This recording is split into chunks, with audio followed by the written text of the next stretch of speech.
Bonsoir Claude Bronner, médecin généraliste, vice-président du syndicat Union des généralistes. Merci d'être avec nous. À vos côtés, Fabrice Divisio, avocat spécialiste en droit de la santé. Bonsoir Fabrice Divisio, merci également à vous d'être là. On l'a vu, ces organisations qui jugent cette instance déontologique inutile et nocive. Les mots sont assez forts.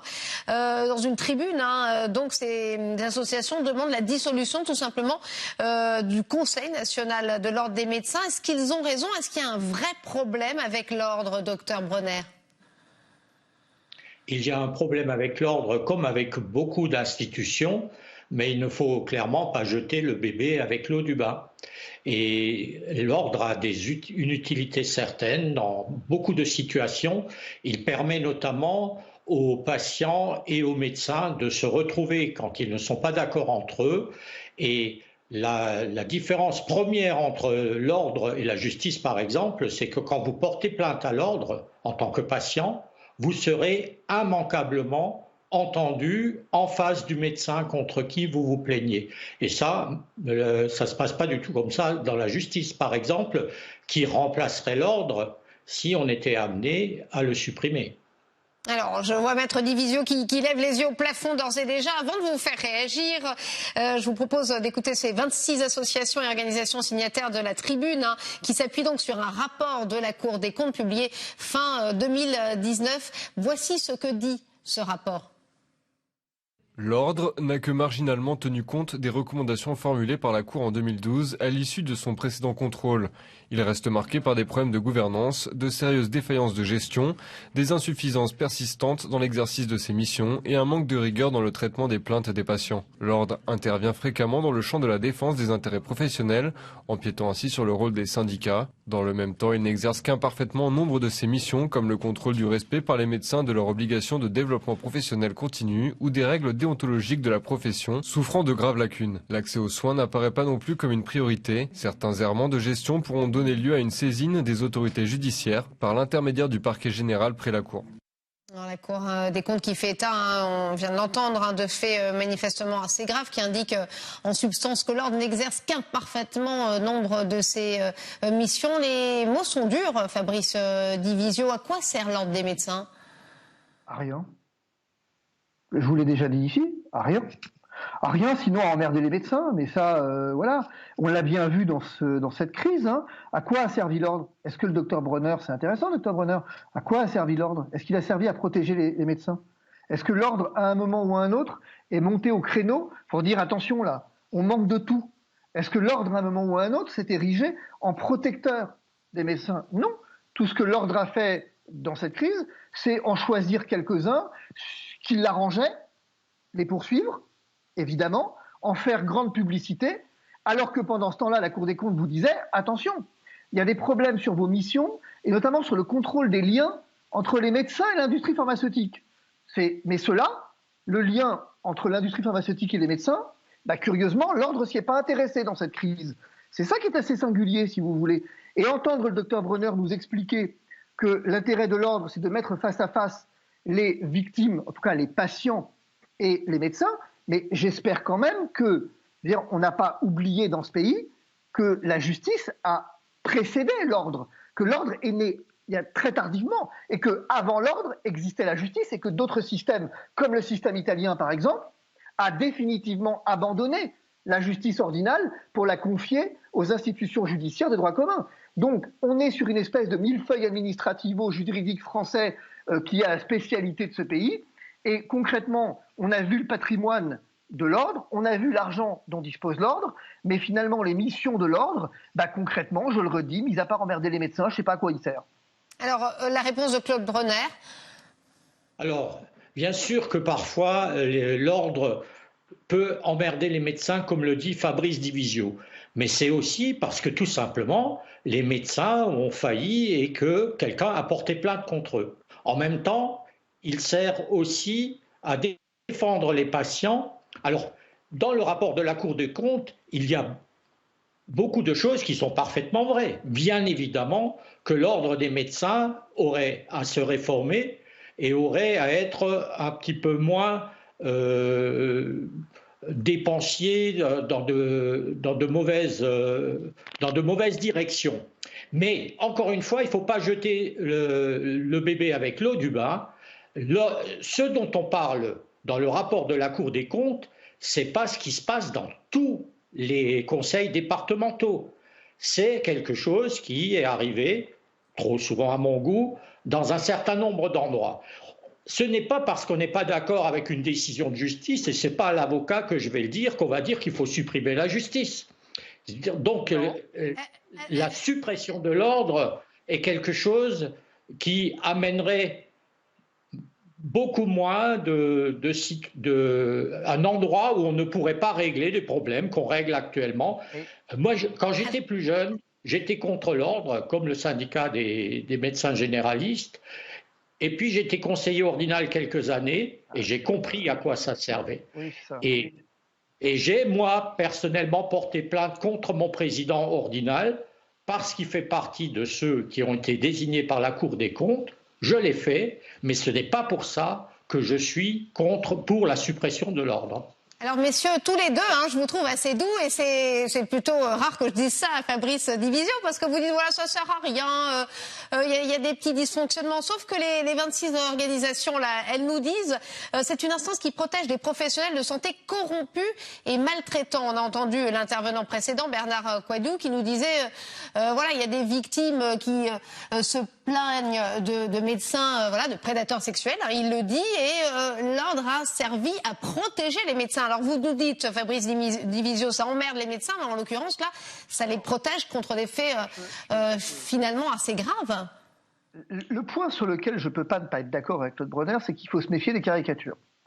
C'est-à-dire que... Moi aussi, sur ce que je viens de vous dire. Oui, j'y viens. C'est-à-dire que dans ce que vous exposez sur des dysfonctionnements tels que ça protégerait les médecins vis-à-vis des patients, je vais vous dire, moi ça fait 20 ans que je fais ce métier, c'est l'inverse dont je me plains. C'est-à-dire que je me plains d'une justice ordinale qui a souvent tendance à taper et taper fort, et taper un peu n'importe comment, et dont l'impartialité d'ailleurs est remise en cause.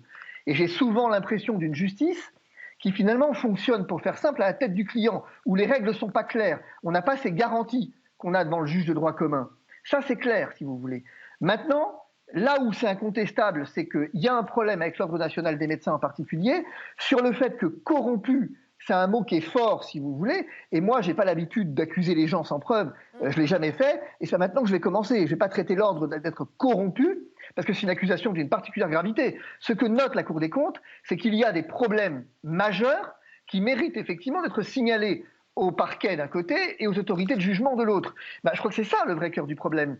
C'est-à-dire que le vrai problème que nous avons avec l'Ordre national des médecins aujourd'hui, c'est que nous avons une institution qui est incapable de se réformer, puisqu'on l'a vu en 2012, il y a déjà eu des avertissements, elle est incapable de se réformer. Et toute la question, c'est pourquoi ? Et à qui profite finalement ce dysfonctionnement majeur ? À qui profite-t-il ? C'est ça la question de fond. Alors Claude Bronner, on va rappeler quand même que ce fameux conseil de l'ordre a porté plainte contre l'un des clients de Maître Divisio, Didier Raoult, décision diversement appréciée d'ailleurs au sein de la communauté médicale en pleine épidémie de coronavirus. C'était selon vous son rôle ou il fallait qu'elle prenne un petit peu de hauteur, Claude Bronner, dans cette affaire par exemple ? C'est son rôle de porter plainte. Je ne suis pas sûr que c'était ce qu'il a fait de mieux dans le contexte. Mais après tout, Didier Raoult, quoi qu'en dise Maître Divisio, a eu des attitudes assez antidéontologiques. Il a quand même été particulièrement agressif dans ses propos. Et c'est sur le plan médical, on peut largement en discuter. Personnellement, je n'aurais pas porté plainte contre lui. Mais je ne suis pas scandalisé du fait que l'ordre l'ait fait. Et c'est normal que Maître Divisio, qui défend des médecins, dise que ce n'est pas normal que l'ordre les attaque. Mais c'est quand même son rôle. Et je dois dire, pour avoir fait pas mal de défense des médecins aussi, je dois bien dire que l'ordre n'est de loin pas pire que la justice avec les médecins, comme dans beaucoup d'autres situations. Maître Divisio, une réponse ? La réponse, c'est que c'est intéressant ce que dit Dr Bronner, parce que moi, j'ai quand même une vraie difficulté dans cette affaire. Je le redis, c'est que les liens entre les médecins et l'industrie pharmaceutique sont protégés par l'ordre. C'est ça que dit la Cour des comptes. Et je suis étonné que de la part d'un conseiller ordinal, ça ne vous fasse pas bondir. Et finalement, parce que le cœur de cette pandémie, le cœur du problème, c'est que dans cette épidémie, finalement, non seulement l'ordre n'a rien fait pour protéger les médecins, mais finalement, il a comment je vais dire, crédibilisé une parole qui était pleine de liens et de conflits d'intérêts, et on commence à comprendre à la lecture du rapport de la Cour des comptes que c'était volontaire. Et que donc, d'un côté, on poursuit Didier Raoult, et vous avez raison, il en a le droit, et je l'ai dit sur cette antenne, il a le droit de le faire, on en débattra devant la Chambre. Mais moi, ce qui m'inquiète, c'est qu'il y a tout un tas de liens d'intérêts, de conflits d'intérêts qui sont béants, qui sont énormes, et que l'ordre s'est bien gardé finalement de dénoncer. C'est ça qui fait que c'est extrêmement grave, et que du coup sa parole est réduite à néant, et que finalement son rôle s'en trouve atteint en plein cœur. Alors, certains politiques, en tout cas, rejoignent votre pensée, Maître Division. C'est le cas du président des Patriotes, Florian Philippot. Écoutez ce qu'il pense de l'ordre des médecins. Ces médecins ont raison. Il est temps de dissoudre l'ordre des médecins. Il s'est distingué de façon détestable depuis le début de cette crise Covid, en jouant systématiquement le rôle de petit toutou du gouvernement et des grands labos. Un petit toutou du gouvernement et des grands labos, c'est pas flatteur. Claude Bronner, c'est un peu sévère ce diagnostic. Oui, c'est bien sûr parfaitement sévère. L'ordre a fait son travail dans la crise, contrairement à ce qu'on dit. Il s'est occupé des médecins, il s'est occupé des patients. Et il n'est pas le toutou du gouvernement. C'est un organisme qui fait partie de la République. Il n'est pas pire que les partis politiques à ce niveau-là. Moi, je suis d'accord qu'il aurait besoin de se réformer. Je suis d'accord que l'ordre aurait besoin d'être plus dynamique. Mais c'est avant tout une structure qui est élue par l'ensemble des médecins. C'est la seule structure en France qui rassemble les médecins hospitaliers et les médecins libéraux. Tout le reste est séparé et c'est quand même un avantage important. Donc bien sûr qu'il faut réformer, bien sûr qu'ils sont parfois un peu mous, bien sûr qu'ils sont parfois un peu vieux jeu, mais ça reste non pas une généralité, mais quelque chose qui reste local. Et sur la problématique du Covid, l'ordre des médecins a joué son rôle. J'aurais pu faire mieux, mais il a joué son rôle. Votre division n'est pas d'accord. Allez-y, répondez vite parce que j'ai encore une dernière question.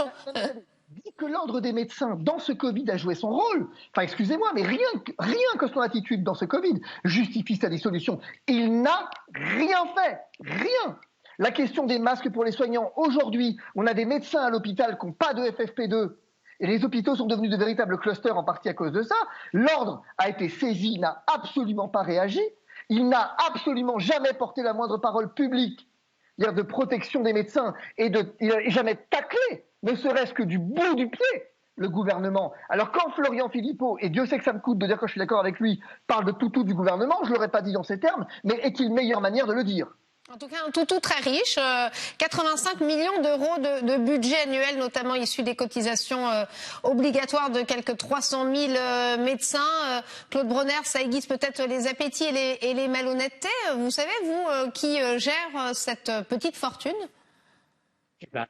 Eh bien oui, ce sont les élus de l'ordre, tant au niveau des départements qu'au niveau national. Ce qui est vrai, c'est que c'est une somme importante qui n'est pas utilisée aussi bien qu'elle devrait l'être, mais c'est notre argent, à nous les médecins. Il n'y a pas un centime de l'État qui est donné à l'ordre, et donc on ne peut pas dire que c'est géré de manière malhonnête. C'est géré par les médecins. Docteur Bronner, c'est la Cour des comptes qui le dit. Écriture comptable irrégulière, incomplète, voire délibérément faussée. Vous ne pouvez pas venir me dire que l'ordre gère honnêtement son argent quand vous avez un rapport du comptable public. Il y a 90 départements en France. Il y en a combien qui sont désignés dans le rapport de la Cour des comptes? Non, il y en a moins de 10 qui sont désignés dans le rapport de la Cour des comptes. Il vous parle de l'ordre national des médecins ici. Il ne vous parle pas des ordres départementaux. Il vous parle de l'ordre national. Il vous parle de l'institution qui chapeaute le tout. Et la question, c'est pas est-ce qu'il faut dissoudre. C'est pas est-ce qu'il faut dissoudre les ordres, c'est est-ce qu'il faut dissoudre l'ordre national.